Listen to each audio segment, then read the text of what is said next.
Hello and welcome to my channel. It's been a while since I've done an upload, and in an attempt to inspire me to do more, I'm going to mention a few things, a few snapshots, as it were, from my life to hopefully attract you to give me some positive feedback so that I do make more uploads. Now, my time is so challenging that I would only be able to do maybe, a couple a month of uploads. So there's that. Last October I turned to 65, and I am the proud father of two, identical twin girls that are going to turn 4 in February, upcoming here. So right now, this is January 24th in the year 2023. 2023? Yeah. Okay. So anyway, for those of you that are parents, you can imagine that does take a lot of time. I mean, it takes,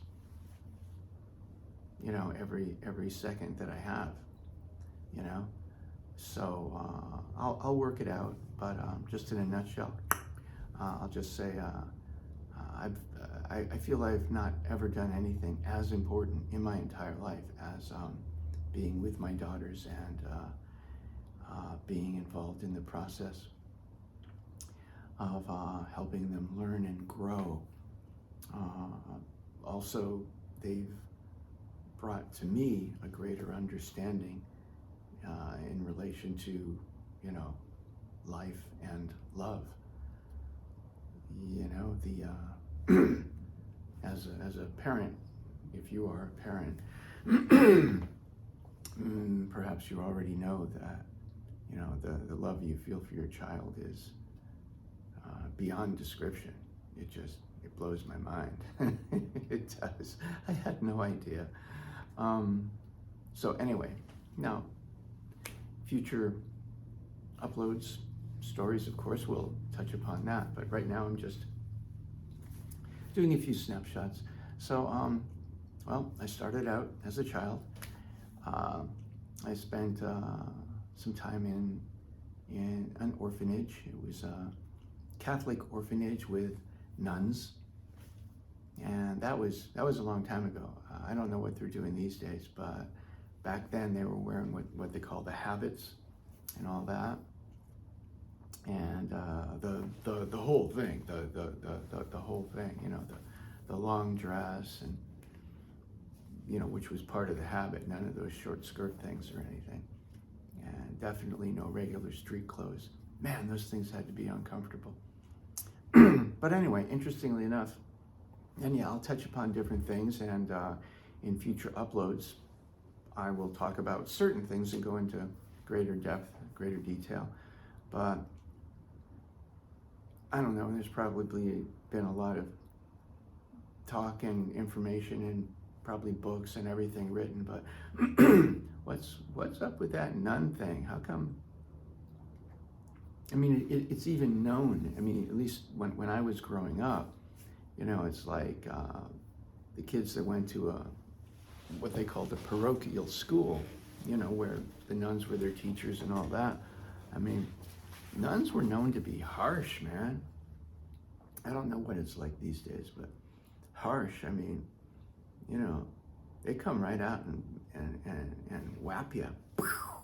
Yeah, they were totally, and I'm sure there were exceptions. Like when I was in the orphanage, as I mentioned, I was in there 3 times. There was one, more than one, that was nice. I forget what she was called. She was like this one that really stands out for me. I can almost see her. I mean, I was in there like when I was little, maybe around 4, twice maybe 4, 5, and I was in there again at 6. That's a whole story. You know, we can go into that in future posts. But so there was this one. She had some kind of a title, like, you know, I don't know what, Sister Superior or something. I don't really remember, but she had a title. She wasn't just one of the other ones. She was like boss nun or something, you know. And she was really nice. She had a feeling about her. I remember that. And I definitely remember that. But it seems to me, in my recollections, the overall feeling I got was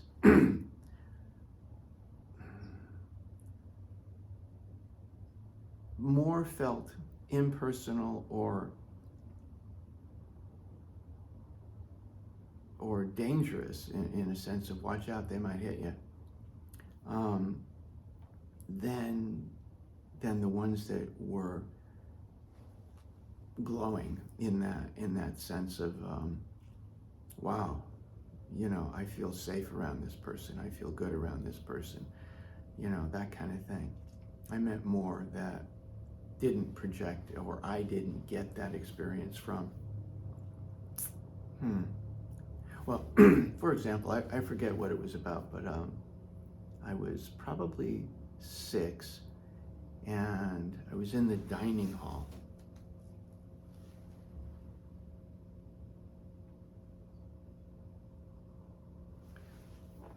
Just had a message come in on my phone. I mean my watch. And there was something going on. I forget what, but she got grumpy with me, and she picked up a napkin. It was a cloth napkin, and she slapped me across the face with it. And I was 6 or younger. It might have been one of the other times, but I think I was probably 6. And other times meaning, of course, younger than 6, but probably 6. And I had a loose tooth.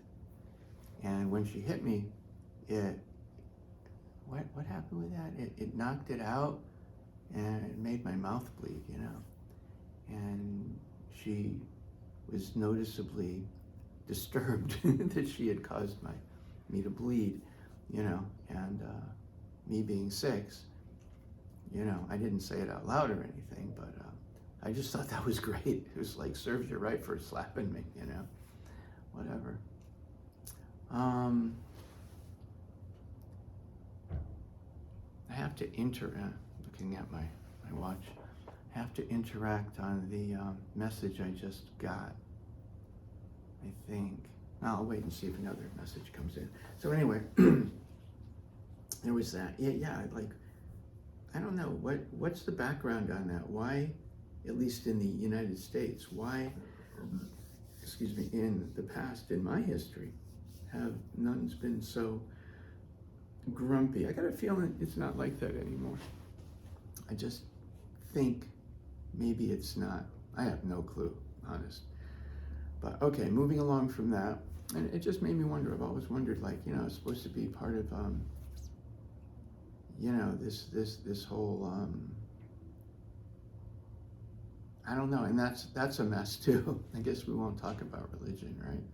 Well, it's part of my trip though, right? It's part of my adventure. I mean, figuring out religion along the way. You know, I tried on different things. My best friend as a child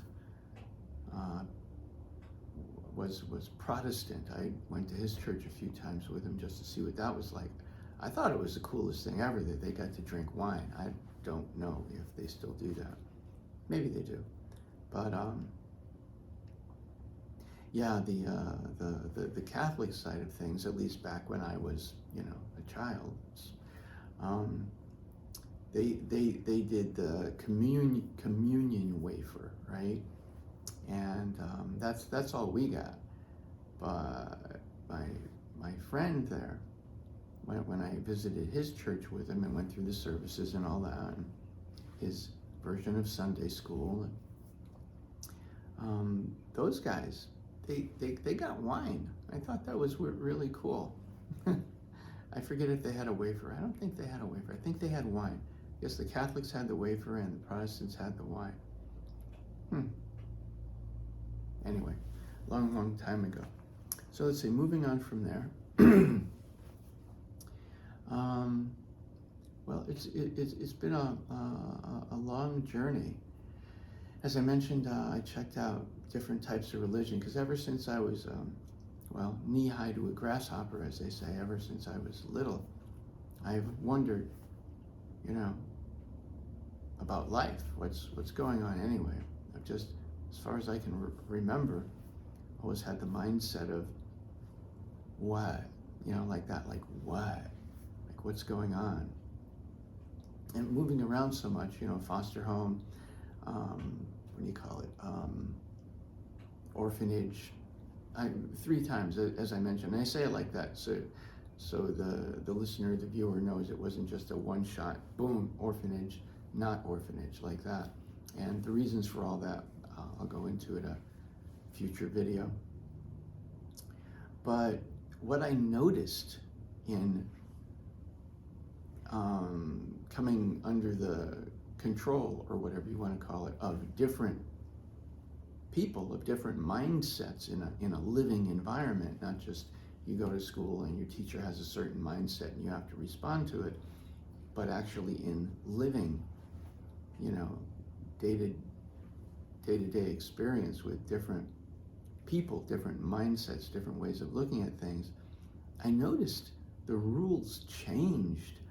It's like, what would work to say keep me safe with one type of mindset, as I'm calling it now, wouldn't necessarily work that well or at all. It might even backfire on me, with a different mindset. And I had to learn that, the hard way, something that worked over here. I'm in a new living situation, a new environment, and I imagine it will just be the same kind of, okay, if I do this or say this, then this will be the outcome. But no, that wasn't the case. And I guess that happens to certain degrees with people anyway along the way. As I mentioned, meeting different people, like teachers, things like that, and figuring out how to interact with different personality types. I'm just kind of going on and on here. Hopefully, as I mentioned, to generate some interest. I don't want to make myself crazy with, this is like the 3rd or 4th attempt at making this video right now. Because I'm in a hotel room right now, and the family is back home, so I'm able to have a moment to create this this upload.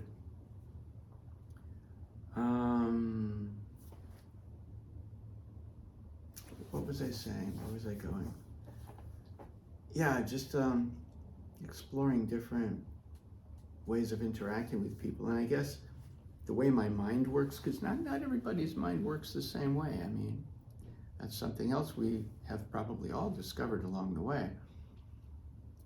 Just because you see something a certain way doesn't mean, Joe or Mary is going to see it in the same way.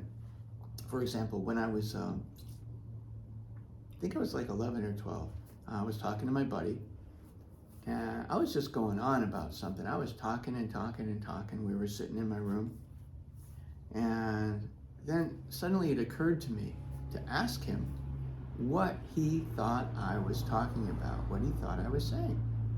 It was an interesting idea, so I did. I said, tell me what I've been talking about. Repeat to me what you feel I've been talking about, and he did.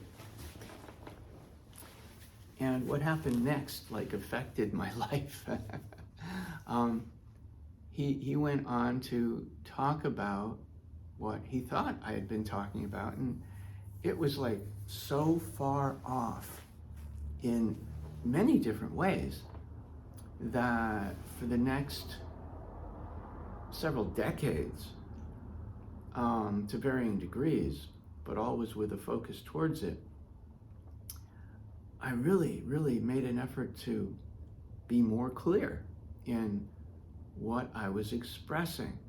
Because in my mind, it was like, well, this guy's my best friend, has a better, I would have thought, a better line on understanding where I'm coming from when I talk about something. And he was so far off base in so many different ways.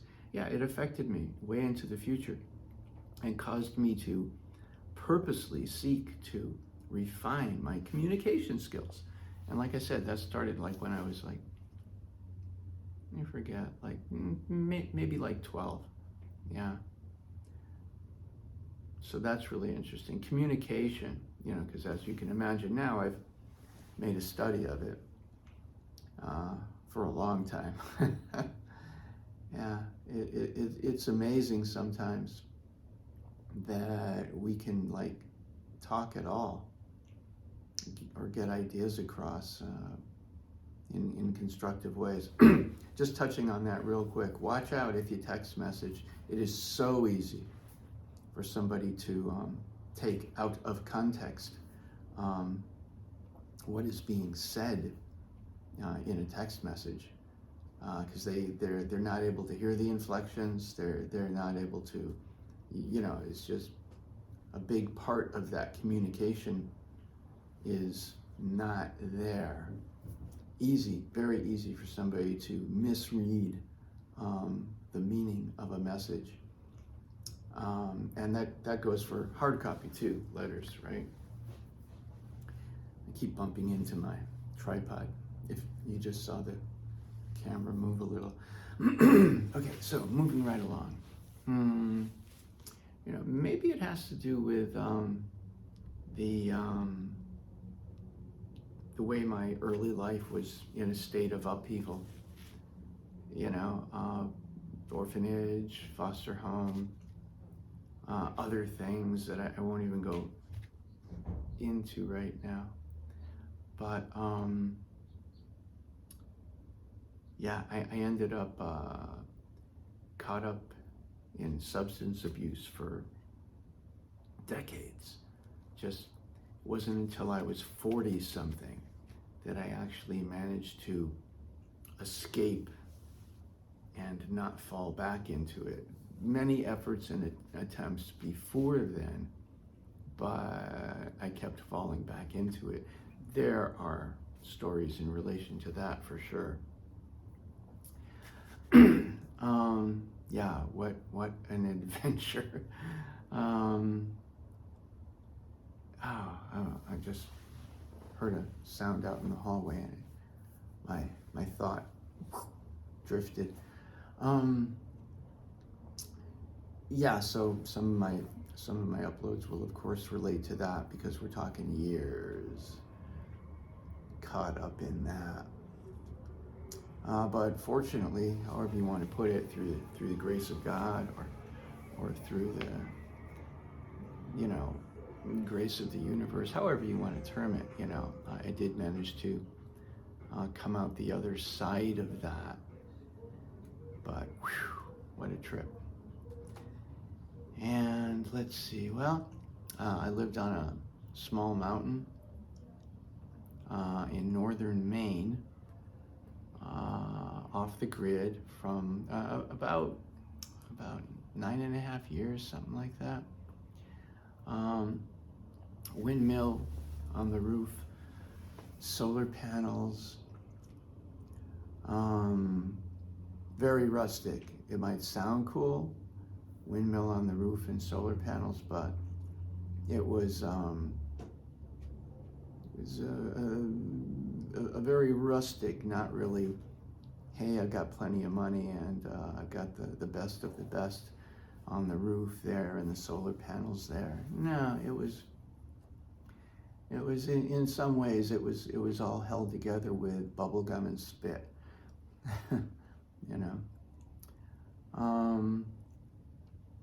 Probably the video's picking up on it. I'm missing some teeth down here. And that started to happen when I was working in a local health food store. Hey, that's kind of funny. It's not supposed to be funny, but you know. And there are reasons for that, but I won't even go into that at this time. But yeah, talk about a blow to my ego, you know. I'm fairly good, I feel, interacting with people and all that, but then when I lost one, it made it hard, you know, emotionally. And but I mean, I had to be there. I had to do my thing, you know, be at the register, and you know, the other things I did in the store, interacting with people. That was part of my job, and I just did my best to do it anyway and just try to ignore it. I mean, I didn't want to talk to people doing like that, you know. That wouldn't have worked anyway. So, and so on and so forth. That, and I worked at that job for a little over 4 years, I think it was. That was interesting. You know, I've been doing health food stores as a customer, you know, since I was in my teens, I guess, right? Yeah. And it's funny, you know, I go in a health food store and I have a question, I just ask one of the employees, just always assuming that they would know, that they would have the answer, but you know, it turns out they're just people. They're not all going to be 100% on board these days, okay, with the whole, you know, stay away from GMOs and things like that. I mean, it seems like most of them will be, because in my estimation, you know, the people I interacted with were, you know, intelligent, but still, you know, varying levels of being strict about the GMO thing. I mean, last night, you know, I bought restaurant food. Come on, you know that was full of GMOs, you know, so I mean, even though in my way I'm hardcore about it, you know, if I'm going to do a restaurant, because where I live, there's no organic restaurants, man. It's just not happening, you know. So yeah, it turns out that people in health food stores, they're just people. They don't necessarily have the best of the best answers to health-related questions. Something I did think was interesting, though, one of the customers one day, because it hadn't occurred to me. It hadn't occurred to me that a person would automatically know that something labeled organic was also non-GMO. And I understand the lines are being blurred and shifted all the time in relation to that and other things in relation to what is organic. But I mean, just at that time, anything that was labeled organic should have been understood to also been non-GMO. But yeah, not everybody knew that. You know, I only was aware of that because, you know, I've been interested in the whole organic, non-organic thing for like basically as long as I can remember, but to varying degrees, you know, and as long as I can remember. What does that really mean? Probably since my teens, that kind of thing. Okay, moving on from there. So yeah, I lived on that mountain for a while. That was interesting. It was a log cabin. When I say rustic, I'm sincere. I mean, you know, it was hard, man, you know, and I was in the throes of alcoholism for that entire time. When I finally left the mountain and left that relationship, I was married at the time. What was I going to say? That was when I stepped finally into being clean, being straight, which was a trip in itself because honestly, after so many years of addiction, because really I was addicted to anything I could get my hands on, really. I would do anything. It's just that on the mountain, alcohol was the one that was the easiest to come by, you know? And when I worked at getting straight and clean and staying that way, I went into a treatment facility. I'd been in treatment facility in Limestone, Maine, like 3 times. The nickname for that was the farm. That's what they called it. But 3 times, man, you know? And then from there, I went to a place called Wellspring in Bangor, Maine. And that was the last time out. So I was only in Wellspring once, but I was at the RTF in Limestone, Maine 3 times. And I kept going back to that relationship up on the mountain that I'd been in. And they kept telling me at the RTF, don't go back. You can't go back. You know, you have to start your life over. You can't, you know, go back to a relationship with somebody who's actively addicted. And in my mind, I'm thinking, well, they seem like they know what they're talking about, but they don't know me. They don't know my circumstance, my situation. And in my head, I felt like I needed to go back so I could save that person, you know, help her understand, you know, all the things I'd learned, you know. But all that ever really happened, to make a long story short, is that I would end up falling, you know. And man, that last time, I didn't even want to go back to the RTF, man. I really sincerely felt like I had disappointed everybody there. And that's a story in itself, and I'll touch upon that more at a future, in a future video.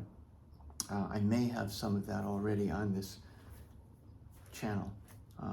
If you go back and look, you know, whatever. I mean, some of these points I already have anyway, but I will elaborate further at a future time. Anything else I'd like to share? How long I've been doing this now? 27 minutes, almost a half hour. Go a little further, see what else comes to mind here.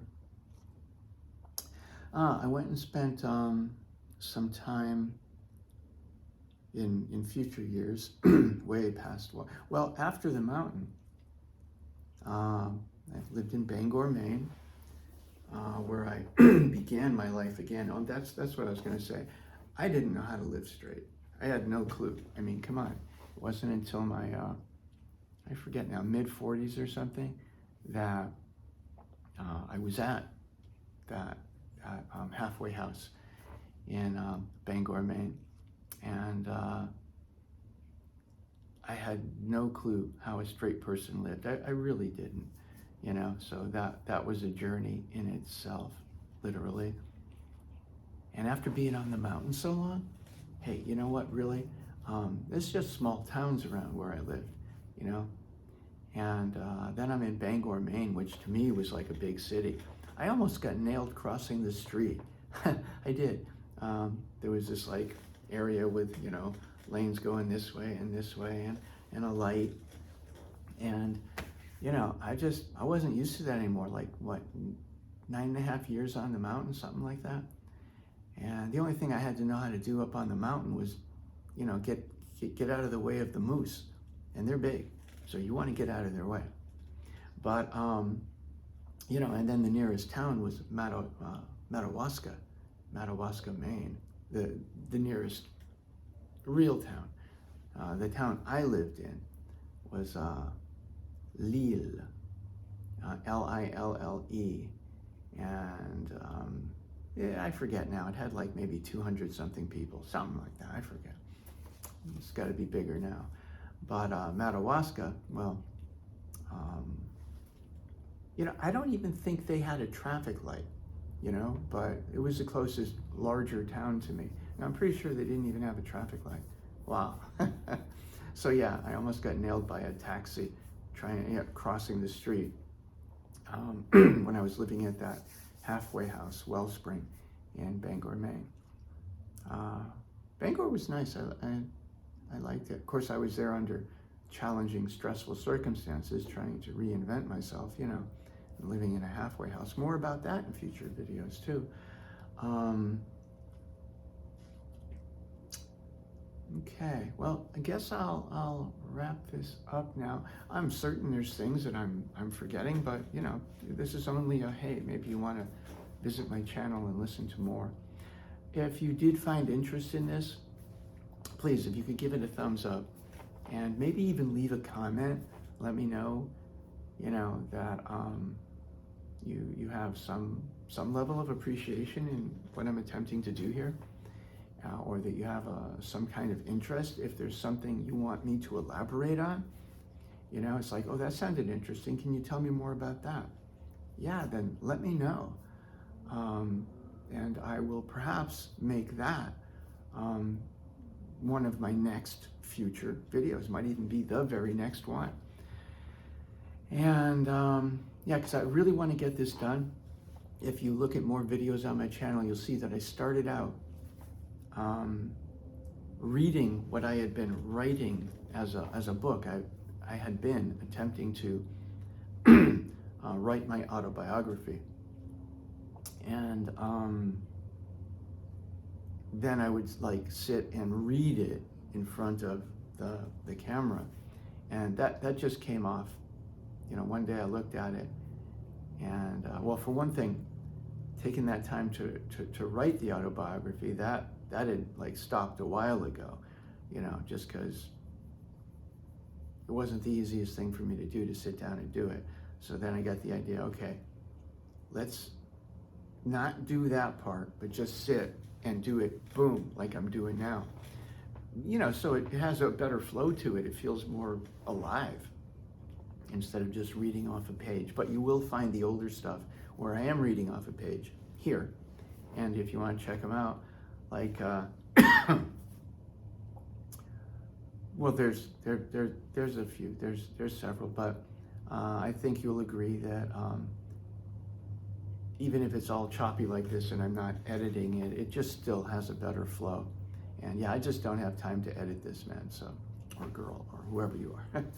So anyway, if you could leave a comment, and it would be appreciated, because it is so challenging for me to do this, that just a nice comment and a thumbs up. Oh, please subscribe. Subscribe. I mean, how crazy would it be if I actually got enough subscribers so I could actually earn some kind of income from this? You know, that's okay. I would like that. So please like and subscribe. I guess you need over 1,000 subscribers to actually start generating some kind of income. But anyway, that would be helpful. What else was I going to say? Oh, just to throw it in there too for anyone that may be interested.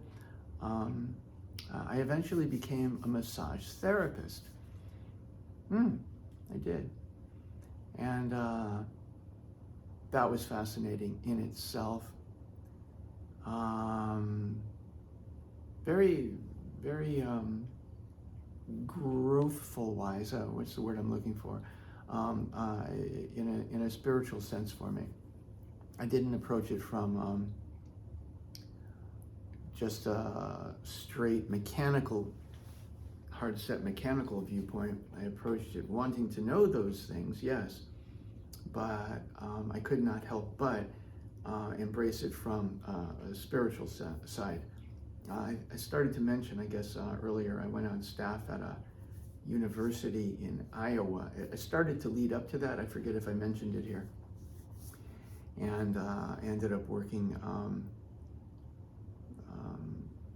well, at the university library desk.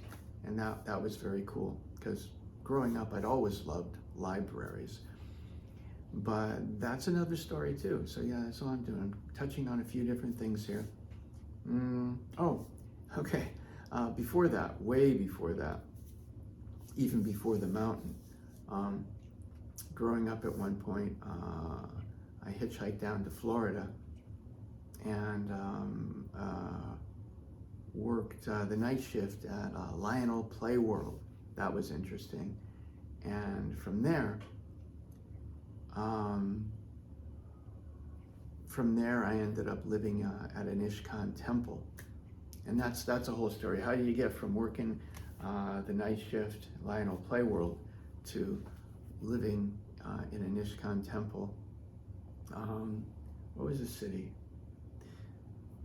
I'm forgetting the name of the city right now. But while staying there, I managed to cut my leg with a chainsaw. So once again, there's more for you.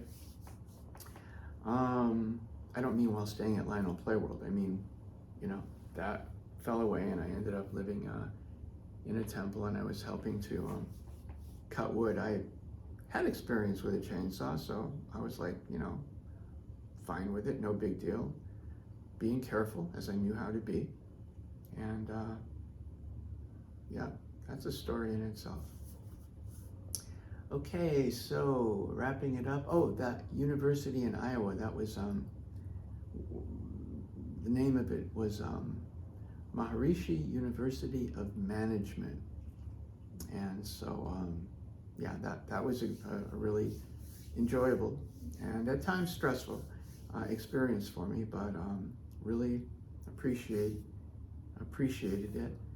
And once again, yeah, I was working in the library, I was the guy you had to like explain why your book is late, which is funny but I'll tell you more about that another time. And yeah, I'm all over the place here, but like I said, I'm just trying to grab out of the air different pieces for you to help generate interest. Okay, so that's it. I better go and address that text message I got. And oh, what's my watch? Oh, thank you for asking. I've got the Garmin Fenix 7X. And this isn't a review or anything, but I'm telling you, I'm loving this watch. I've had it for,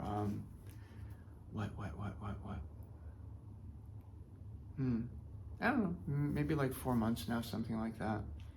And yeah, the battery life on it is awesome. I mean, at a full charge, the way I use it, I don't know, I'm forgetting right now. I think it's like a little over 3 weeks or something, because it depends how you're using it. And it'll do like a flashlight on white light, or I've got it set up for the red light because it doesn't mess with my night vision, that kind of thing. And also I figure the red light probably takes less battery. I don't know. Anyway, I've been looking at my watch a couple of times, and I thought I'd throw that in. Hope you find it interesting. Why did I get such a really cool watch? Well, it has a practical side. The whole idea is to help get me out there and run, because it's a great watch for running. Now, admittedly, there are less expensive Garmin watches for running, but I really wanted something with a super long battery life, for a rechargeable model. And my research led me to this one. Anyway, thanks for listening. Peace and love. I hope you found this interesting. Please come back soon and leave a comment, thumbs up, and please subscribe. All these things will help me create more videos. Okay, bye for now. Stay safe, stay strong, stay healthy. Give yourself a hug. You're worth it, and I love you.